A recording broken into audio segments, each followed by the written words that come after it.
Well, thank you so much for helping with my project. Could you say a little bit about yourself?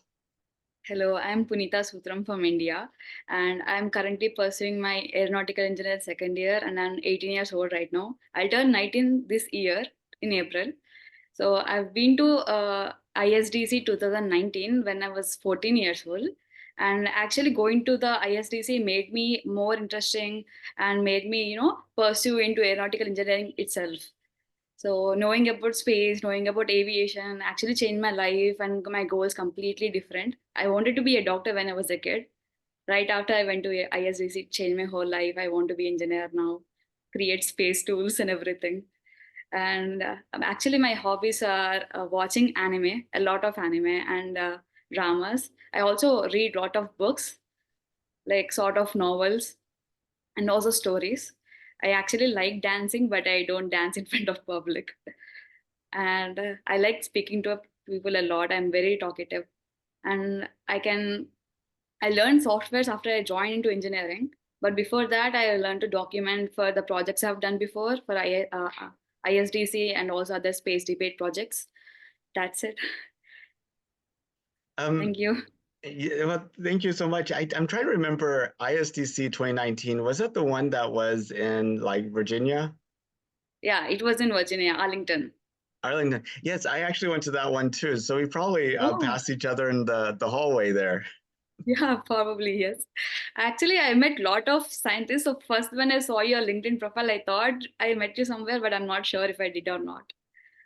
It's really difficult to remember all the people you meet sometimes. But Yeah, it's a lot of people there, and a lot of from my school came too. So I was like looking after everybody in the team. So it was kind of struggle to meet up everybody, take care of my team, not to let go of any kid in the hotel. that can be difficult. Was there any like particular session or point that you got from the ISDC in 2019 that has really stuck with you? Yes, actually, uh, we had. I actually signed up for ISDC conference for only space settlement contest, but somehow I got into debate also because I was trying to explore before I go into ISDC itself through online. So I registered myself to debates, but I didn't think I would make it. So right after I went to ISDC, my lecturer came up to me and he was like, you also signed up for Spun debates and you have to go there and debate right now." So I had few hours of time to prepare for myself. I went there, met my team, and actually discussed everything in 1 hour, and we had to debate in 1 hour. So I did it, and won't believe me. I Our team was very good. I We won the first prize, and also I'm the first one from India to win the first prize. So Wow. it was very nice to be in above the stage, all Indians below were clapping for me. It was actually good. Many of them were my friends, totally of my friends. So I actually felt very grateful. I was very thankful for Francis Delutri, who actually organizes Pandit debates and was very helpful. They also, gave us ideas how to debate and all because we were kids. I was 14. I wasn't still in school. So it was very nice. It was very nice meeting a lot of people, debating, making friends. I have now foreign friends. I can say it. I have foreigner friends now. We still in touch. It's nice. It's nice to meet people from other countries and know them, talk to them. Do you remember what the issue was that y'all debated? Yeah, it was the fine. I remember the final topic because it was very different. It was like, should the UN, United Nations, should be in space or not? Because there are many countries included in the space settlement. Would it be good if the UN will be in the space settlement, or it would be better without the UN in the space settlement? And did you So get to choose which side you had to argue, or was that we had to randomly picked? argue in the UN shouldn't be there in the space settlement. So it was quite an issue because UN should be there everywhere, but it was obviously a tough debate. I have to say it. Uh, how how do you feel about having to argue a position that you disagree with? Like you just have to make the pros out of it, and you have to fight for it. I have to say this, and I had to make a differences between countries, like how two countries can be different from minor to maximum, like minor issues like driving, charging ports, all of those are very different, right? So there can be rules that can also be different. So I made this big I highlighted this big point and was like, if minor things are these different, how can be the major, what would be the major differences? How would be the countries cope up with each other and all those? Because people are habituated to their own countries, force driving and etc. So I made this highlight point, and I think we won around 10 points only because of this highlighted thing. And there were other stuff people were also talking about in our team. It was about food, and it was also about laws that can be legal in some country and illegal in other country. Mm. So I was actually surprised to know what a law that is legal in India is not legal everywhere else, something like that. Oh, is there something that like what first comes to your mind? Something that's legal in India that's not legal every place else? I think marrying a person can marry two three people in India, like Muslims in India can marry two three people, but I don't think USA people can marry two three at the same time and it's legal. That's true. Yeah, even in India I think even some of the Hindus can marry two or more wives, like they can have three or four wives, the maximum is four, but I don't think in USA they do that commonly. Yeah, can wives have multiple husbands? No, they cannot. That doesn't seem fair. That doesn't seem fair, but it is what it is. It's been from ages. It's been in history. Like, even in the Arab countries, they can have two or three wives, but wives cannot have more than one husband. Uh, well, so we have the treaty of the Outer Space Treaty that limits what that says that nobody can claim territory outside of the Earth.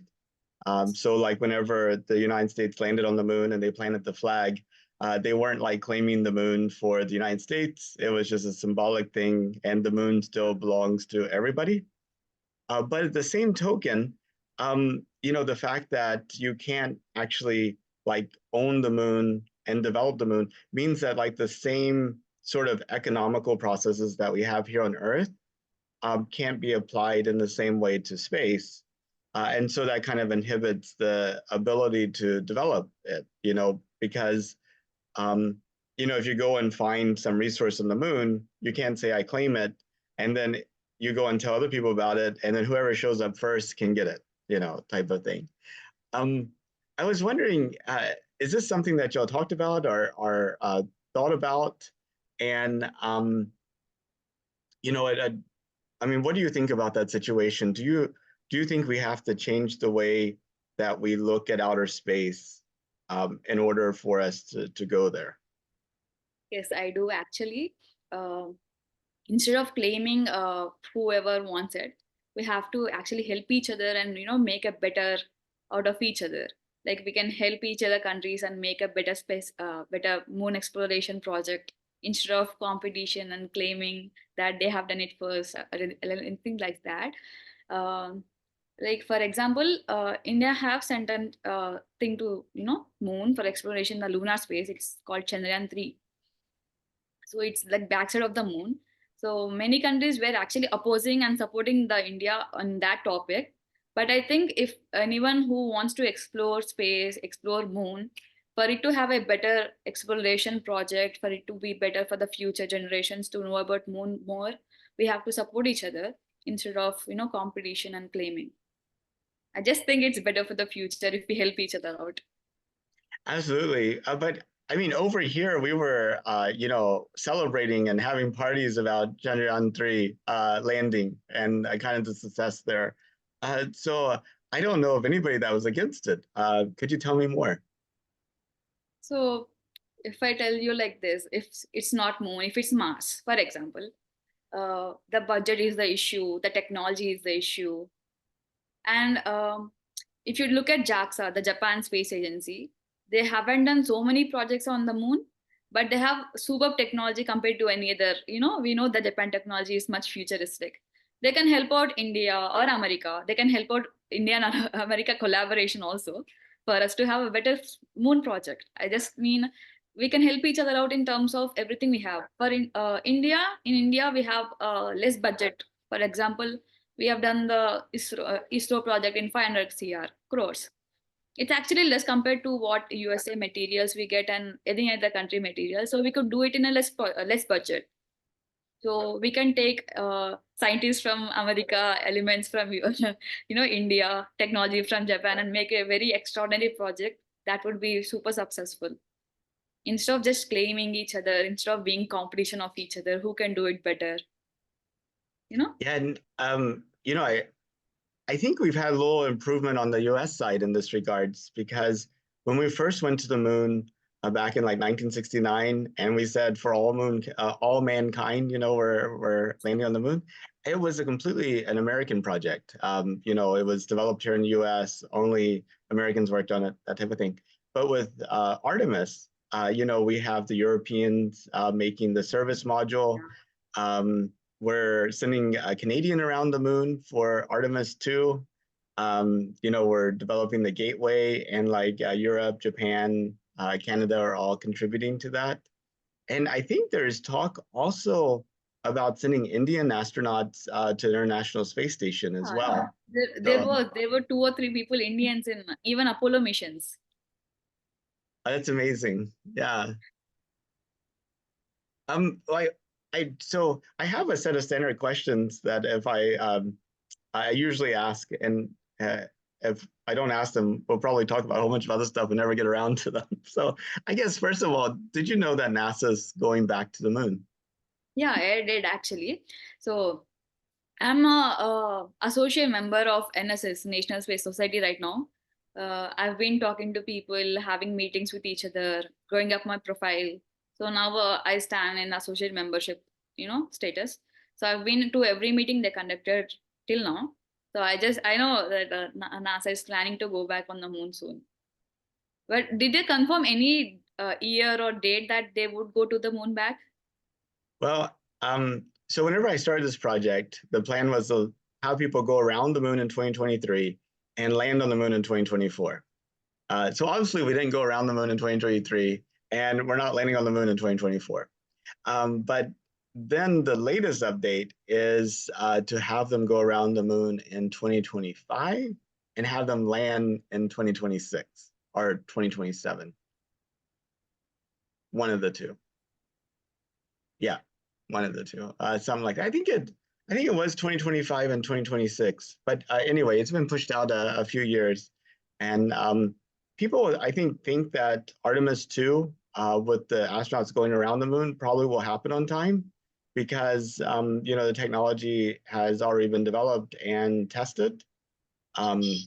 But then, like the landing on the moon, that's all new technology using the Starship. And, SpaceX is, making a lot of progress, but they're not on the schedule that they originally wanted to be on. So it may take them a little while to figure that out. So anyway, so that's the thing. So not going to happen this year, but my project ends at the end of this year, regardless. Yeah, exploring the moon is always a mystery, though. Even though we covered half of the moon, we have to still half of the moon. Absolutely. Yeah, I know. I mean, we landed around the equator and we're like, wow, it's all dry here. And then I think it was like Chandrayaan 1, right? The orbiter that actually discovered that there's water ice frozen in permanently shadowed Yeah, I areas think it in was Chandrayaan craters. 1 because Chandrayaan 2 wasn't a success, so it's Chandrayaan 1. You're right. Well, Chandrayaan 2, you had the orbiter and you had the lander. So, but the orbiter was a success Yes. still. Just Yeah, just the landing was partial success. the landing was a little bit rougher than planned. Yeah, we actually was watching it live in the meeting itself. We were having a meeting and we were watching it live, and I guessed it. It was they don't tell it immediately that it was going to fail. They'll wait till it fails and then let everyone know. Hmm. When we had the meeting, we were like, "Oh, it's out of the way. It's out of the graph." We were actually kind of very upset that day. We were very low. We were very excited for it to land, probably. I know. I mean, I remember seeing like one of the lead engineers. He was, I think, in tears afterwards. He Yeah, was just he so was chairman obsessed. of ISRO. He was chairman of ISRO, and he was in tears. Uh, I, but I mean, the thing is, if you're going to try to do something you haven't done before, you're going to fail a few times. And the key thing is just to learn from that and try again. Like, I Yeah. mean, I mean, you could choose whether or not you're going to be successful or not by do you keep going or not keep going. Yeah, absolutely. Failures, step up failures for success. Um, so I've been asking people all around, well, wherever I go, did you know that we're going sending astronauts back to the moon? And I would say 80% of the people I talk to say they have no idea that we're going back to the moon. And I was wondering if the people that you interact with, maybe at school or in your community or whatever, do they know that there's plans to send people back to the moon, or is this something that doesn't really No, they register? don't. They Okay. don't have an idea. Because a It, lot of people don't think of space that much, because there some might be, uh, not into space, for example. They're not really interested in space. They don't have the awareness that they should be interested in space also. Like many less people in my community, like in my college or in my friends, in my engineering background, think about space. Very less people. Like, because I've been into the meeting, I know it, and I've told few of my friends that NASA is going back to the moon soon, like that. But not every one of them know it. Even though they're not even in the news that they're going to moon soon in India channels. They're not in the news yet. So I don't think a lot of people know it. Very few people know it. Whoever are following NASA's updates and everything, those people know it. And it's not surprising to me. I even around like the Johnson Space Center area, Mm. where they train the astronauts, they have mission control where they talk to like the ISS, the International Space Station, and that they'll control Artemis from. Even around there, I go to like the park at the fishing pier, and they don't know. It's just like so. But do you have like a group of friends that are excited about it, or is it just you by Yeah, yourself? yeah. I have a group of friends. We have meetings together only to talk about space, like once in a month or twice in a month, once in 2 months sometimes. I just tell them about what's happening through the meetings. I learn it, or through the Instagram, through the Twitter I follow. I just tell them, oh, this is happening, this is happening. Let's do this, let's talk about this, like that. But not very serious conversations we do. We just have a little chit chat about the stuff going on, not very serious discussions, you know Um, do you see yourself working for Israel at some point, or maybe the European Space Agency, or coming over and working at NASA? What's sort of your dream for what you just do? I first wanted to be an astronaut in NASA itself, but now I think being a researcher, being the technical side of the project is actually safer than being an astronaut.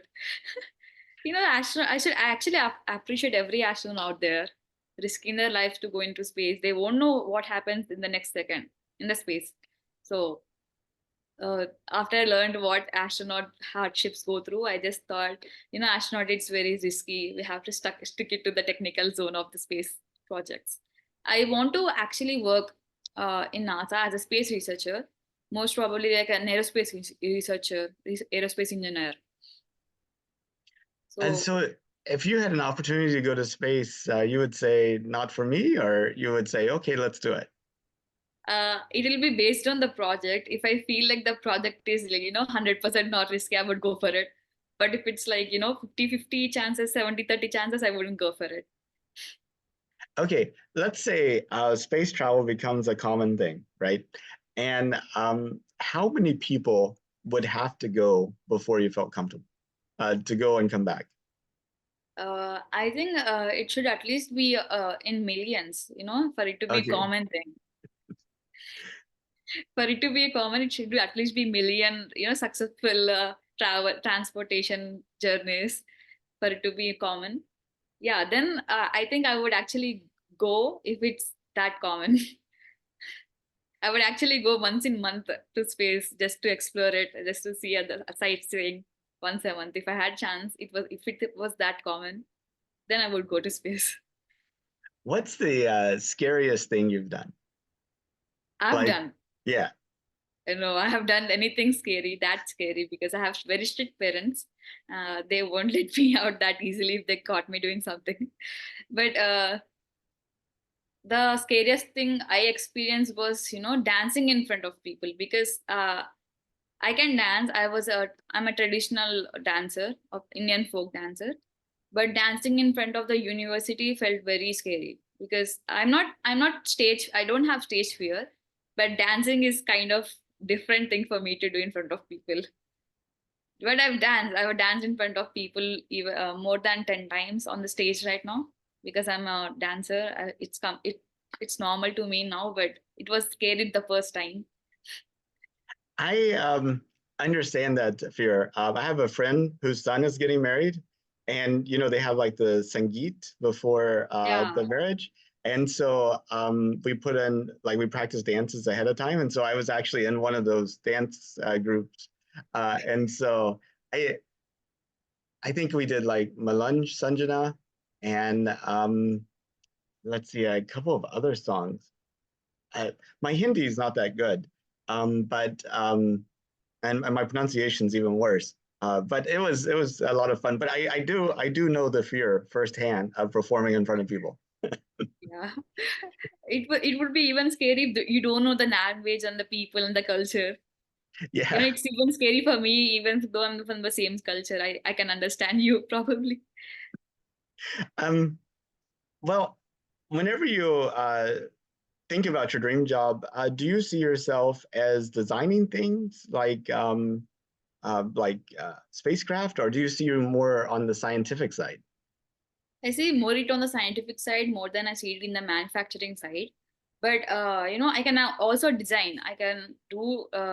I learned designing 2D and 3D in engineering itself. Now I'm actually learning it more and more deeper. But I think if I if I do it perfectly, I can be also in designing. I can be in both if I really go into it deeper and deeper. But I'm more into the scientific side of it because they have more to learn, more to research. It would be nice, being a part of it. Absolutely. Um, when you think about where all this might lead to, like 200 years out, do you see humanity like branching out to other planets and building like huge orbital facilities? Or do you think we're always going to be contained to the Earth and just making these little bitty kind of picnic trips to places?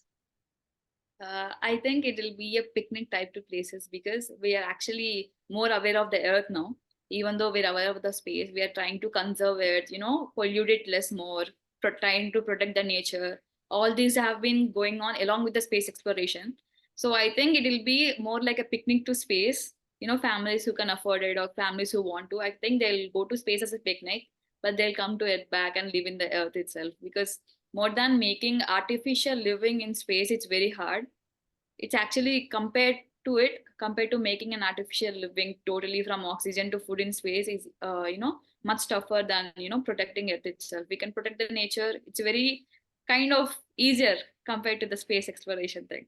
So I think it will be a picnic to space more than living in space. Yeah, it's kind of interesting.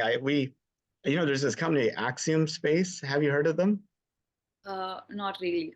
Okay, they just sent up 4 astronauts to the International Space Station, all from Europe. And but they're building a private space station, and it's going to start out as modules added to the International Space Station. And after they get all their modules built, then it detach and be its own space station. And so I have this North Houston Space Society group that I do, and we had a guest speaker from them come and talk. And she had one diagram that had like a picture of a human in the middle, and then had like all the inputs, like so many kilograms of oxygen, so many kilograms of water, so many kilograms of this, and then all the outputs that people produce. And the thing that surprised me was the average human produces 1.2 kilograms of carbon dioxide a day. And Oh, I was like, whoa, I mean, you don't think about it, like your breaths, they add yeah. up. But, here on Earth, it's like you have like unlimited air almost. But if you're inside of like a space vehicle, that carbon dioxide is just going to build up, and you got to do something with it. Actually, whenever I did the space settlement project, we had an issue about this. So we have also have a solution for this. They'll make huge machines that convert carbon dioxide, separate carbon and oxygen from the carbon dioxide, use the carbon as a fuel to run the space station, and use the oxygen again to, for us to breathe.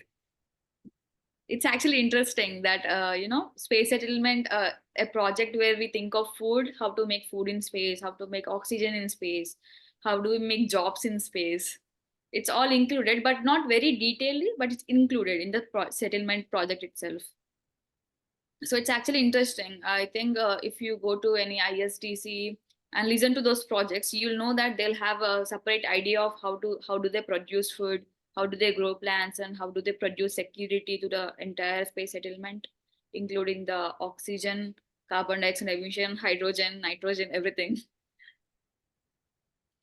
Yeah, you become a lot more aware of yourself, through this project. You're like, I had no idea this is what my Yeah. body needed. This is what my body does. We're like little Yes. chemical refineries just walking around.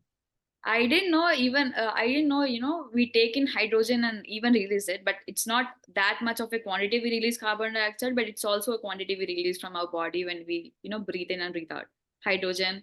And we also do nitrogen from our body. We have a lot of carbon on our body. It's a Yeah. funny question I asked my lecturer once when I got to know there's carbon on our skin. We asked why it doesn't, I was very little, I was around fifth grade or something. So when I knew there's carbon on our skin, I asked him why won't the diamonds form on our skin? It's actually interesting as a kid to know what all people do, what all people think and what all their ideas of the space. I Um, actually you knew a lot of ways to, grow plants too. Not only in soil, we can grow through only through the moisture. I didn't know we can grow plants in the moisture. It's called hydroponics. I believe it's called hydroponics. Or aquaponics is totally different. Aeroponics. There are like 3 or 4 ways we can grow plants without soil. So I used it in my space settlement after a little research. We can grow plants, cute little vegetable plants in the space using these techniques. I wrote it. I included it in my project at that time. that's wonderful. Yeah, I think a lot of city dwellers, they don't know all that's required to produce the food that they depend on every single day. Yeah. But you definitely would if you lived in a space habitat. You'd be like, Yes. It's actually doing a space settlement project made me realize so many things I didn't know, and so many things were out of the book. Like normal children wouldn't know it unless they, really research about it. I came to know a lot of things just by doing this one project, and then I got so much included in this. I took aeronautical engineering. I want to pursue aerospace engineering in future, like that. well, that's awesome. So the next step for you is college, I suppose. Is that No, right? I'm already in the college. You're I'm already in now in college. Yeah, I'm already in the college. I'm in second year right now. There are more 2 years to go. Then I'll have to do the masters in aerospace engineering. I want to. Okay, so you graduated from college when you were 16 then. I'm from high Uh, school. Sorry, you graduated from high school when you were 16 and then you went to college. yes. Okay. So in India, it's a little bit different. We study school till 10th, and there's 11th and 12th. That's called intermediate. Okay. So after you intermediate, you write your entrance exams for the colleges, like SAT. Equivalent to SAT, we have JE here, JE and advance here. We write it, and based on what rank we get, we go to colleges. And luckily, I got a good rank, and I got to the best aeronautical college in my state. I can say. That's fantastic. Congratulations. Thank you. I actually would. There's also colleges called IITs, and they're the top colleges, but I missed it though. I missed it. Yeah, I hear they're very competitive at the ITTs. Yeah, the IIT? IITs are very competitive. IITs. Yeah, yeah. That's But I missed them in like 0.05 percentile. It's very less, but I missed it in that less percentile. oh my goodness. Yeah, sometimes that makes it harder, right? You're like, Yeah, oh, it's it's so close. the competition was tough in my year because it's right after pandemic, and many people who missed it in the pandemic also wrote after the pandemic. So the competition was high. The population who entered the exam was high. So I missed it in very less percentile, but it's still fine. It's still fine. In my state, I go to the better college.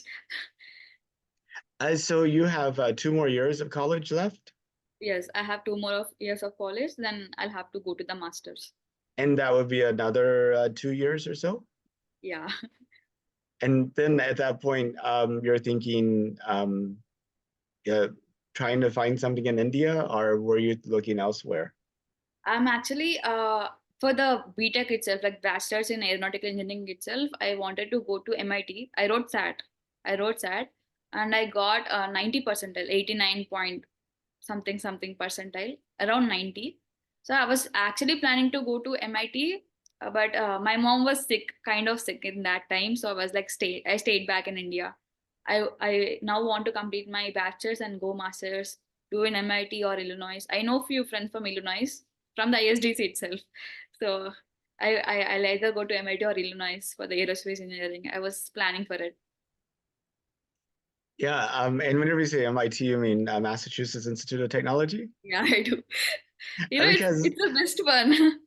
I was uh, I was visiting India, and one of my wife's relatives, he was going to applying to MIT too, but it was the like the Maharashtra Institute of Technology. So I just Yeah, thought, yeah. There are two, three MITs in India: Manipal, Maharashtra, Mizoram. There are two, three MITs in India. But I meant the Massachusetts one. excellent. Okay, well that would be exciting. Well, it was such a pleasure to get to talk to you this morning, and thank you for participating in my project. But that's pretty much all the questions I had. Did you have any questions for me, or is there anything else that you wanted to talk about? I wanted to know, what the project actually aims to. So the project, so I think the 2020s are going to be transformational with in terms of spaceflight. I think SpaceX will get their Starship working, and it will be 100% reusable spacecraft, and it will completely reduce the cost of doing things in space. And once you've done that, then I think you'll see like this. I, I don't like to use the word explosion when talking about space, but how about this big growth of all sorts of different space projects and things. And I think it's really difficult for us to imagine what that's going to look like on the backside. And then I think after we get there, it'll be hard for us to remember what we were thinking about it here. So, in 1903, the Wright brothers had the first powered flight. And Yeah. before that, a lot of people said it was impossible. And a lot of people, and even after the Wright brothers like took off on their flyers, they're like, oh, that's great. It takes one person can fly on it. Nobody's imagining like airports and, planes that carry 400, 500 people, that you could literally go from like, Houston to Hyderabad in like, what, 15 hours or however long it takes. Um, but if you ask them about flying before that date, they would probably tell you it's impossible. If you ask them about flying now, they'll probably just tell you about their experiences of going to airports, sitting on the plane. But I feel like right around that 1903 period would have been a good time to ask people, where people could see that it is possible, but it hasn't quite taken its final shape yet. And so I feel like now is sort of like that time of spaceflight. Like you could kind of see it could be possible, but it Yes. also hasn't gotten developed to the standpoint that everybody already has fixed ideas on what it is. And so that's kind of, the high level what my project is. But on a kind of like a more day-to-day level, I kind of started this project of interviewing a person a day, and now I just have to do it, I get it Yeah, done. I get it. So that's kind of that's the good answer, and then the day-to-day answer. It was actually very fun to talk to you because it's actually many interviews are very serious. Like in India, I don't know much about the US interviews, but in India they're pretty serious. They don't even like you to smile much like this, like free. But I actually enjoyed this whole conversation we had about space and what do you think and what do I think. It's actually fun to know many POVs when you meet people. Um, Absolutely. And I've learned so much. I've like talked to people with all sorts of different views and different levels of excitement and interest and knowledge. And it's been really fascinating. But I do have the rest of this year to get through. So if you have any, if you know anybody that'd be willing to participate, maybe you could get them to sign up too. Yeah, okay. I'll actually let my friends know first. It'll be illegal if I tell anybody else first now. I'll let my friends know and I'll let them register for your project. Well, thank you so much. And I hope you have a good rest of your day. And it was a pleasure to talk to you. And I look forward to maybe crossing paths at some point in the future. Yeah, sure. Thank you. And thank you for this wonderful conversation opportunity. Well, okay. I'll talk to you later. Bye. Thank you. Thank you.